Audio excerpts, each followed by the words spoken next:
There is Pierre Dorion seemingly trying to convince fans that everything was going to be okay, despite the fact that they have lost numerous stars over what is just over 5 months when it comes to Erik Karlsson, Mark. You don't need me to tell you who's gone from the squad. Yep, we're it aware. Seems like that's an uphill climb. Like if you go on to social media right now, he might as well get a Sherpa to help climb the mountain that he is going to have to climb right now, right? I mean, and the players aren't involved in that. Obviously, they're excited about the young kid they got today. But, you know, that's not nothing. And Pierre Dorion was given a mandate here. Pierre Dorion was told, let's be careful where we spew the venom, guys. Be very careful here. Because one camera had to sneak up on Eugene Melnyk today to get a quote. Pierre Dorion is left there to clean up the crap that ownership has mandated him to do. If you're a fan, like, you can not care that it was Pierre Dorion who had to execute it and still be irate at the franchise, right? Like, I get what you're saying. Yeah, no, Separate I agree. Pierre Dorion for what was mandated for the franchise, because the franchise has the wheels falling off. It's a dumpster already, right, and someone's got a lighter and they're trying to toss it into that dumpster, right? Like, they're already 27th in the league in attendance, and I have no idea where they go from here moving forward when you've got guys. I mean, what do you even say to Thomas Chabot or Tkachuk? Like, how do you look around and develop these guys when there's no one there to help them develop? Here's the beauty of young players. They don't know. Other than Guy Boucher. They don't know any better. They literally do not know any better at this level. So as far as I'm concerned, you don't owe, like Brady Tkachuk. Brady Tkachuk last night had the time of his life. Like, you don't know Brady Tkachuk anything. You don't know Thomas Chabot anything. No, what you owe them is the ability to develop them. And if you're telling me that they will develop better with Bobby Ryan than you will with Erik Karlsson, Mark Stone, Matt Duchene, and Ryan Dzingel, I would tend to, from having talked to NHL players in my past, disagree with you. Like, veteran leadership means something.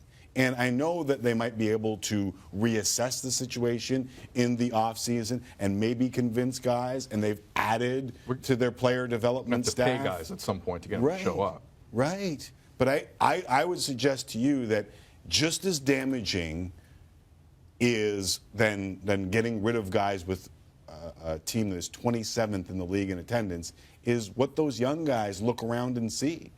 And what they've seen over the last little while is a non-compete, right? But Thomas Chabot's getting Erik Karlsson minutes. That can't develop him?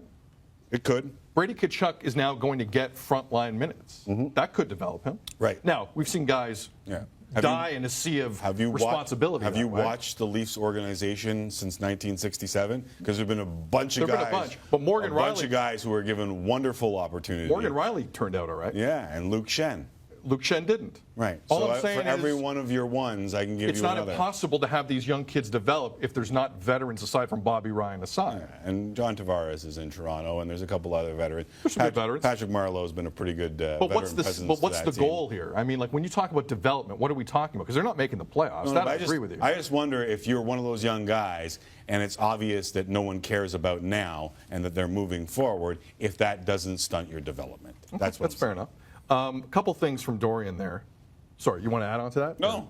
A couple things from Dorion. One, he reamed off, this was a hard sell from Pierre Dorion here. Yes. Pierre Dorion was nervous. Pierre Dorion knew what this was, and he has to talk to a community that has no faith in that front office in any way, shape, or form. Now, he rattled off a lot of young players, and that was really nice to see how many young players Eugene Melnyk will not pay in the next 7 or 8 years. That was really comforting to see. Hold on a second, Sid. All they have at last check is $45 million in cap space. You can't fit anyone. Are you kidding? That's irrelevant. Second thing, I take one issue with what he said in terms of those players that were traded in the last couple of months knew this was a rebuild. They knew on September 14th this was a rebuild. When Erik Karlsson went out? No, when the two Ferns interview happened with Mark Borowiecki. Right. That's when we all, for the first time, heard the word rebuild from anyone in that organization. September 14th. So please spare me the everyone knew what this was. No. You dropped it on everyone basically in the middle of training camp what this was. Right. So don't put that on Stone. Don't put that on Duchene, Dzingel, or anyone else. They changed the rules of the game here mid-game, and that's what happened. I take a little offense to suggesting it happened any other way. Yeah, keeping their star players is very important to fan bases. You can talk to the Toronto Blue Jays.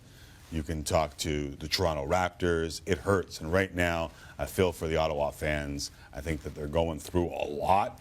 And I just hope that on the other side, they come out and they reestablish this relationship with this ownership group and the team. Because I think they look at Shabbat and they go, yeah, that works. I think they look at Kachuk and go, yeah, that works. Now get them about 8 more of those guys that they can talk about. Just 8. Yeah.